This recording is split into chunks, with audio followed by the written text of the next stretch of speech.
Welcome. So, you've finished cancer treatment. That is just a monumental achievement, a huge milestone.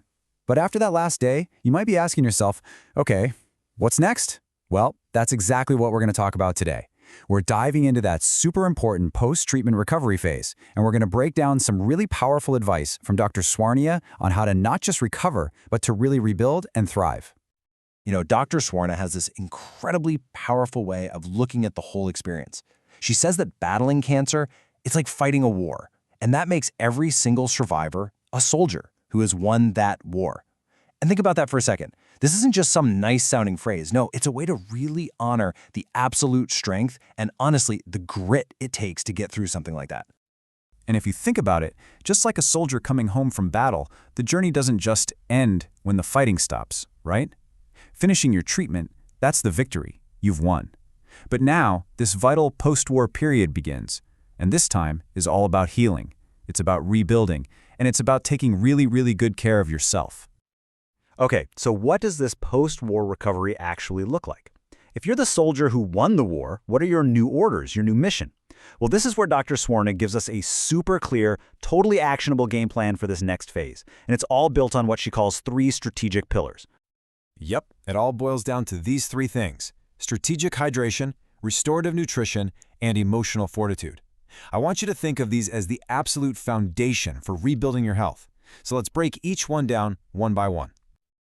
All right, pillar number 1. It might sound like the simplest one, but trust me, it is absolutely essential. We're talking about hydration. Dr. Swarna really hammers this home. Drinking plenty of water is fundamental. I mean, after the intense stress your body's been through with treatment, it needs to be flushed out and restocked. Think of it this way. Good hydration is the baseline. It's the starting point for literally every other repair process that needs to happen in your body. Okay, on to pillar number 2, nutrition. And really, this is all about giving your body the right tools for a big construction job. The 2 most important tools? Protein and minerals. So think of high-protein foods, lean chicken, fish, beans, lentils, as the actual building blocks. They're the bricks and mortar you need to repair cells that were damaged during treatment. But then you've got the high-mineral foods, like leafy greens, nuts, and seeds. Those are the essential toolkit. They're the hammers, the wrenches, the things that let your body actually use the bricks and mortar. You see? You absolutely need both to rebuild the right way. And that brings us to our 3rd and final pillar, which is every bit as important as the physical ones. It's your emotional health. Look, this post-war recovery, it isn't just a physical battle, is it? Not at all. That's why leaning on your support systems is so crucial. And Dr. Swarna points to 2 key resources here. First, the amazing support of your family. And second, the specialized guidance you can get from professional emotional counseling. Taking care of your mind and your spirit, it's just not optional. It's a non-negotiable part of real healing. So there you have it, the 3 core pillars for your post-treatment recovery: hydration, nutrition, and emotional health. These are your tools for rebuilding after the war.